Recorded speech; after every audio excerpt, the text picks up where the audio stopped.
আসসালামু আলাইকুম। ইফাতারা সুরভি স্বাগত জানাচ্ছি এনটিভির দুপুরের খবরে। ক্রাউন সিমেন্ট শিরোনাম দেখছিলেন, এবার পুরো খবর। আর মাত্র একদিন পরে ঈদের ছুটিতে আজও ঢাকা ছাড়ছে অনেকে। মহাসড়কগুলোতে ঘরমুখো মানুষের উপচে পড়া ভিড়। তবে বাড়তি ভাড়া আদায়ের অভিযোগ যাত্রীদের। ঢাকা টাঙ্গাইল মহাসড়কে অন্তত 25 কিলোমিটার জুড়ে ধীর গতিতে চলছে যানবাহন। থেমে থেমে সৃষ্টি হচ্ছে যানজট। বিস্তারিত শওকত করিমের ডেস্ক রিপোর্টে। বাড়ির পথে ছুটছে মানুষ, কমছে গাড়ির গতি, নারীর টানে নিরে ফেরা যাত্রী। বছর ঘুরে আসা আনন্দের দিন স্বজনদের নিয়ে কাটানোর জন্য যাত্রী, অতিরিক্ত যানবাহনের চাপ। যমুনা সেতু সংযোগ সড়কে একাধিক গাড়ি বিকল হওয়ায় ঢাকা টাঙ্গাইল যমুনা সেতু মহাসড়কে 25 কিলোমিটার এলাকায় থেমে থেমে সৃষ্টি হচ্ছে যানজট। ঘরমুখো মানুষের ঢল সাভারের আশুলিয়া থেকে ঢাকা আরিচা মহাসড়কের 3 কিলোমিটার জুড়ে যানজট। গাজীপুরের ঢাকা ময়মনসিংহ ও ঢাকা টাঙ্গাইল মহাসড়কে কয়েক কিলোমিটার এলাকা জুড়ে ধীর গতিতে চলছে যানবাহন। গাড়ি ভাড়া বেশি, যাইতে পারতেছি না, ডাবল ভাড়া। আগে তো যে কোনো জায়গাতে গাড়ি যেতে পারতাম, যে এক গাড়িতে যায় বাড়িতে, কিন্তু এরকম ভাবে গাড়ি পাইতেছি না। আমাদের 200 টাকা ভাড়া, 500 টাকা দাবি করছে। আমরা এতে আমাদের খুব কষ্টকর হইতেছে। এদিকে ঈদ যাত্রা নির্বিঘ্ন করতে কাজ করছে পুলিশ, স্বেচ্ছাসেবক দল ও বিভিন্ন সংস্থার কর্মীরা। সিরাজগঞ্জে যমুনা সেতু পশ্চিম সংযোগ মহাসড়কে যানবাহনের দ্বিগুণ চাপ। চন্দ্রাতে শুধু জাম, তাছাড়া কোথাও জাম নাই, কিন্তু ভাড়া একটু বেশি। গত বছরের থেকে এবার ভালো আছি, এবার সুস্থভাবে আল্লাহ ভালোই নিয়ে এসেছি। তবে ঢাকা চট্টগ্রাম ঢাকা সিলেট মহাসড়কের কুমিল্লা ও নারায়ণগঞ্জ অংশে স্বস্তির যাত্রা। এছাড়া ঢাকা মাওয়া এক্সপ্রেসওয়ে ও পদ্মা সেতুর মুন্সিগঞ্জের মাওয়া প্রান্তে যানবাহনের চাপ থাকলেও দ্রুত টোল দিয়ে ছুটছে ঘরমুখো মানুষ। শওকত করিম, এনটিভি নিউজ ডেস্ক। মহাসড়কের খবর জানতে এখন যাচ্ছি টাঙ্গাইলে। সেখানে আছেন স্টাফ করেসপন্ডেন্ট মোহাম্মদ হোসেন। মোহাম্মদ, এখন ঢাকা টাঙ্গাইল মহাসড়কে যানবাহনের চিত্র সম্পর্কে আমাদের জানান।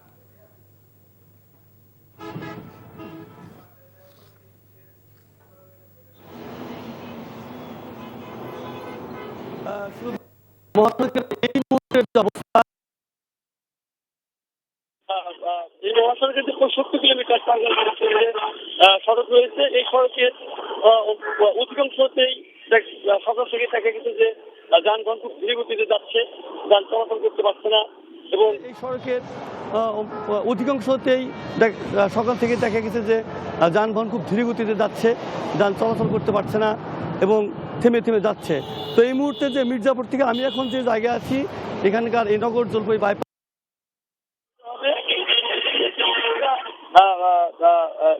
যানজট না হলেও গাড়ি থেমে থেমে যাচ্ছে, গাড়ি সঠিক গতি টানতে পারছে না। এবং দায়িত্বরত যে পুলিশ কর্মকর্তা, তাদের সাথে কথা বলেছি, তারা বলেছে যে তাদের ধারণা যে হয়তো বিকেল পর্যন্ত এই গাড়ির চাপটা অনেকটা কমে আসবে এবং তাদের ধারণা হয়তো দীর্ঘ কোনো যানজট হবে না। কারণ অধিকাংশ গাড়ি ইতিমধ্যে এই মহাসড়ক পার হয়ে গেছে এবং পার হয়ে গেছে, এমনটি ধারণা তাদের। তো শুধু এই ছিল ঢাকা টাঙ্গাইল মহাসড়কের আমার সর্বশেষ চিত্র। জানছিলাম মহাসড়কে ঈদ যাত্রার খবর। সময় মতো গাড়ি না পাওয়া এবং বাড়তি ভাড়ার কারণে ঈদ যাত্রায় কিছুটা ভোগান্তিতে পড়েছে ঘরমুখো মানুষ। আর বাড়তি ভাড়া নেওয়ার পেছনে নিজেদের যুক্তি তুলে ধরেন বাস মালিকরা। এদিকে রেলে ঈদ যাত্রায়ও শিডিউল ভোগান্তির শিকার যাত্রীরা। দুর্ভোগের পরও প্রিয়জনের সাথে ঈদ আনন্দ উপভোগ করতে পারাটাই পরম তৃপ্তির। রিপোর্ট হাসান জাবেদের। গাবতলী এবং কল্যাণপুর বাস স্ট্যান্ড থেকে উত্তরাঞ্চলের মানুষজন যাতায়াত করেন।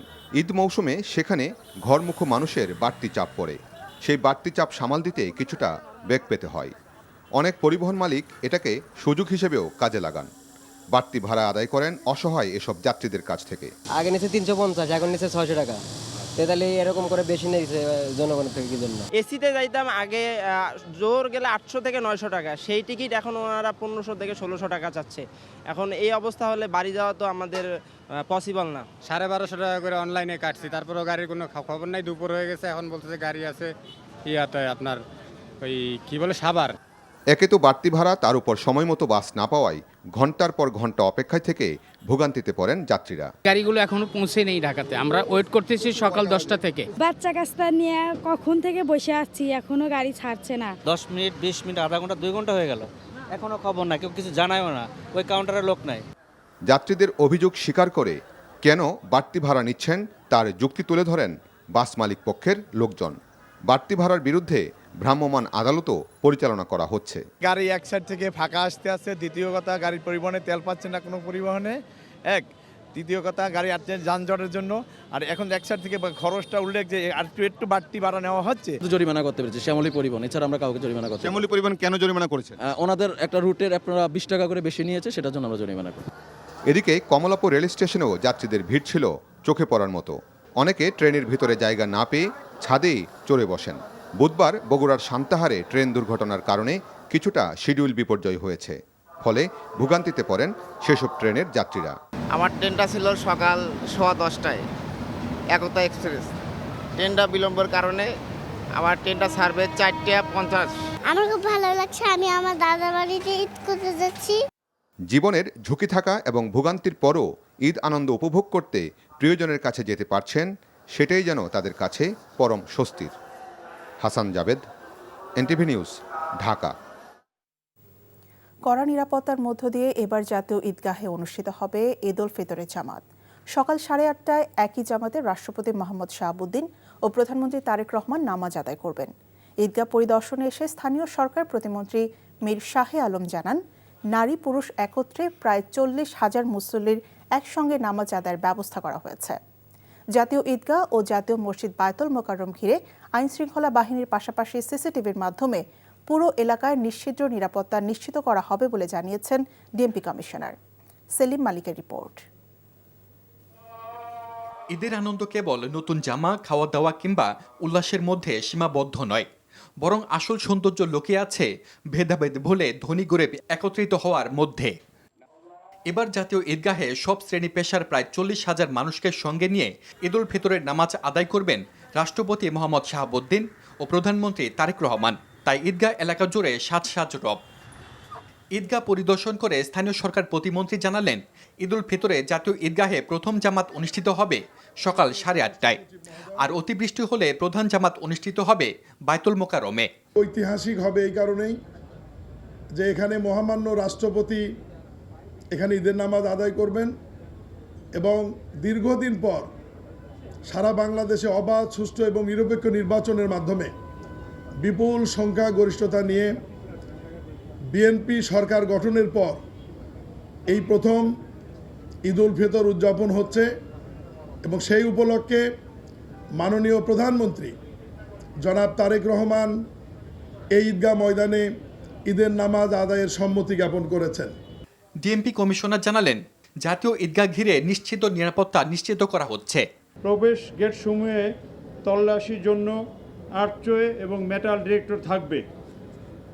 পুরো জাতীয় ঈদগাহ ময়দান সহ আশেপাশের এলাকায় সিসি ক্যামেরা দিয়ে মনিটরিং করা হবে এবং এখানে পুলিশ কন্ট্রোল রুম থেকে সিসি ক্যামেরা সার্বক্ষণিক মনিটরিং করা হবে। ঈদগাহ ময়দানে আসার প্রধান 3টি রাস্তার প্রবেশ মুখে রোড ব্যারিকেড থাকবে, যাতে অন্যান্য গাড়ি এই ঈদগাহ ময়দানের আশেপাশের রাস্তায় না আসে। ইসলামী ফাউন্ডেশন বলছে, এবার জাতীয় মসজিদে অনুষ্ঠিত হবে ঈদের 5টি জামাত। সকাল 7টায় অনুষ্ঠিত হবে প্রথমটি, এরপর পর্যায়ক্রমে সকাল 8টা, 9টা, 10টা ও সকাল 11:15টায় অনুষ্ঠিত হবে বাকি 4টি জামাত। এছাড়া সকাল 8টা ও 9টায় ঢাকা বিশ্ববিদ্যালয় কেন্দ্রীয় মসজিদে অনুষ্ঠিত হবে ঈদের 2টি জামাত। এবারও দেশের বৃহত্তম ঈদ জামাতের আয়োজন করেছে কিশোরগঞ্জের ঐতিহ্যবাহী শোলাকিয়া ও দিনাজপুরের গৌরী শহীদ ঈদগাহ। সেলিম মালিক, এনটিভি নিউজ, ঢাকা। ঈদের দিন সকাল 8টায় জাতীয় ঈদগাহে ঈদের নামাজ আদায়ের পর প্রধানমন্ত্রী তারেক রহমান সকাল 10টায় রাষ্ট্রীয় অতিথি ভবন যমুনায় শুভেচ্ছা বিনিময় করবেন। এ তথ্য জানিয়েছেন প্রধানমন্ত্রীর অতিরিক্ত প্রেস সচিব আতিকুর রহমান রুমন। শুভেচ্ছা বিনিময় অনুষ্ঠানে দেশের বিশিষ্ট ব্যক্তিবর্গ, কূটনীতিক, রাজনীতিবিদ সহ দেশের বিভিন্ন সেক্টরের প্রতিনিধিদের আমন্ত্রণ জানানো হয়েছে। এ সময় তিনি রাষ্ট্রীয় অতিথি ভবন যমুনায় শুভেচ্ছা বিনিময় অনুষ্ঠানের প্রস্তুতি ও নিরাপত্তা ব্যবস্থা ঘুরে দেখেন। এ সময় তিনি আরও বলেন, বিশেষ কোনো প্রয়োজন ছাড়া আপাতত যমুনায় উঠছেন না প্রধানমন্ত্রী তারেক রহমান। গুলশানের বাসভবনে থাকতেই স্বাচ্ছন্দ্য বোধ করছেন তিনি। এ সময় উপস্থিত ছিলেন স্থানীয় সরকার প্রতিমন্ত্রী মীর শাহে আলম। আমরা কিন্তু প্রথম থেকে বলে আসছি যে উনি এখানে উঠছেন না। আজকে আমার মনে হয় এই প্রশ্নটা এখানেই সমাপ্তি করা উচিত। ঈদের দিনে আনন্দ ভাগাভাগি করার জন্য আমাদের মাননীয় প্রধানমন্ত্রী জনাব তারেক রহমান এখানে আসছেন। এখানে দেশি বিদেশি, তারপরে আপনার রাজনৈতিক, তারপরে আপনার বিশেষ ব্যক্তিত্ব, তারপরে আপনার সামাজিক, তারপরে বিভিন্ন সংগঠন, সামরিক বেসামরিক সব লোকজনের সাথেই এখানে মিলিত হবেন এবং ঈদ আনন্দ ভাগাভাগি করবেন। ঈদে লঞ্চে করেও গ্রামের বাড়িতে যাচ্ছে অনেকে। সে খবর জানতে এখন যাচ্ছি ভোলার লঞ্চ ঘাটে। সেখানে আছেন staff correspondent Afzal Hossain. Afzal, launch ঘাটে ঘরমুখো মানুষের ভিড় কেমন দেখছেন? আমি এই মুহূর্তে রয়েছি ভোলার ইলিশা মেঘনা নদীর পাড়ে লঞ্চ ঘাটে। এই লঞ্চ ঘাটে এখানে 5টি লঞ্চ ঘাট রয়েছে, যেখান থেকে প্রতিদিন ঢাকা এবং চিটাগাং থেকে হাজার হাজার যাত্রী তারা ঈদ করার জন্য তারা ঘর বাড়িতে আসছেন। এবং আমি সকাল থেকে এখানে অবস্থান করছি। আমি দেখেছি যে লক্ষ্মীপুর থেকে ট্রলার যোগে, স্পিড যোগে এবং বিভিন্ন যানে করে এই ইলিশা ঘাটে আসছে। এছাড়া সকাল থেকেই বরিশাল ঢাকার সদরঘাট থেকে হাজার হাজার যাত্রীরা লঞ্চে করে এখানে আসছে। আমি লঞ্চে দেখেছি যে উপচে পড়া ভিড়, এবং যাত্রীদের সাথে আমি কথা বলেছি, তারা যেটা জানিয়েছেন যে লঞ্চ কর্তৃপক্ষ তাদের কাছ থেকে অতিরিক্ত ভাড়া আদায় করছে এবং লঞ্চের তিল পরিমাণ জায়গা নেই যেখানে তারা আসবেন স্বস্তিতে। শুধু তাই নয়, আমি যখন ঘাটে আসি তখন লঞ্চের যে যাত্রীগুলো যারা ঘরমুখী যাত্রী, এই যে রাস্তা রয়েছে ইলিশা, বরিশাল, ভোলা এবং বরিশাল রুট, এই রাস্তাগুলোতে জ্যাম রয়েছে প্রচুর। এবং আমি প্রশাসনকে দেখেছি যে এই জ্যাম নিয়ন্ত্রণ করার জন্য তারা কাজ করছেন। এবং এই যে একটা হয়রানি, এবং তারা গন্তব্যে পৌঁছার জন্য তাদের কাছ থেকে অতিরিক্ত ভাড়া আদায় করার অভিযোগ করেছেন এই ভোলাতে আসা যে যাত্রী রয়েছে তারা। এবং তারা আরও একটি জানিয়েছেন যে তারা যে লঞ্চগুলোতে করে এই ভোলাতে আসছেন ঢাকা থেকে, তাদেরকে জানিয়েছেন যে তাদের যে থাকার মতো কোনো অবস্থা নাই এবং ভিতরে দাঁড়ানোর মতো অবস্থা নাই। শুধু তাই নয়, তাদের সাথে যে অন্য যে ঝামেলাগুলো হচ্ছে, এবং তারা বলছেন যে ঘরমুখী মানুষজন যারা পুনরায় সুন্দরভাবে ফিরে যেতে পারে, সরকার এই ব্যবস্থা নেবেন। তো এই ছিল আমার কাছে ভোলা থেকে সর্বশেষ খবর। জানছিলাম ঈদ যাত্রায় লঞ্চ ঘাটের খবর। সমাজের একেবারে প্রান্তিক অসহায় মানুষদের তাদের পছন্দ মতো ঈদ সামগ্রী কেনার সুযোগ করে দিয়েছে কানেকশন 8 ফাউন্ডেশন। সকালে রাজধানীর কারওয়ান বাজারে প্রায় অর্ধশত ব্যক্তিকে তাদের পছন্দ মতো ঈদ সামগ্রী কেনার ব্যবস্থা করে দেয় সংগঠনটি। সুযোগ পাওয়া ব্যক্তিরা দোকানে গিয়ে সেমাই, চিনি, দুধ, কিশমিশ, মাছ, মাংস সহ নানা উপকরণ সংগ্রহ করে। এছাড়া জুলাই গণ অভ্যুত্থানে শহীদ পরিবারের পাশে দাঁড়ানোর উদ্যোগ নিয়েছে কানেকশন 8। প্রতিষ্ঠানটির চেয়ারম্যান কামরুল হাসান জানান, এই মানবিক উদ্যোগ শুধু রমজানের মধ্যেই সীমাবদ্ধ রাখতে চান না, অন্য সময়েও চলমান থাকবে। যুদ্ধের মধ্যে আন্তর্জাতিক বাজারে স্থির অবস্থায় আছে স্বর্ণের দাম। ইরানের বিরুদ্ধে ইসরায়েল ও যুক্তরাষ্ট্রের যুদ্ধ তৃতীয় সপ্তাহ চলছে। তবে এমন অনিশ্চয়তার সময়ে স্বর্ণের বাজারে ভিন্ন চিত্র দেখা যাচ্ছে। সেটা হলো স্বর্ণের দাম না বেড়ে বরং প্রায় স্থির অবস্থায় আছে। গত 28 ফেব্রুয়ারি যুক্তরাষ্ট্র ও ইসরায়েল ইরানে প্রথম দফায় হামলা চালানোর পর থেকে এই যুদ্ধ কেবল ইসরায়েল ও ইরানের মধ্যে সীমাবদ্ধ নেই। এই যুদ্ধ মধ্যপ্রাচ্যের বিভিন্ন দেশে ছড়িয়ে পড়েছে। বৈশ্বিক অর্থনীতিতে তার কী প্রভাব পড়ে তা নিয়ে দেখা দিয়েছে গভীর উদ্বেগ। এই ছিল দুপুরের খবরে। এই খবরের ভিডিও সহ আপডেট জানতে ভিজিট করুন NTV অনলাইন www.ntv.com। এছাড়াও NTV জনপ্রিয় সব অনুষ্ঠান এবং খবরের আপডেট জানতে ভিজিট করুন আমাদের ইউটিউব ও ভেরিফাইড ফেসবুক পেজ। দেশের খবর দেখার আমন্ত্রণ রইল। ধন্যবাদ সবাইকে।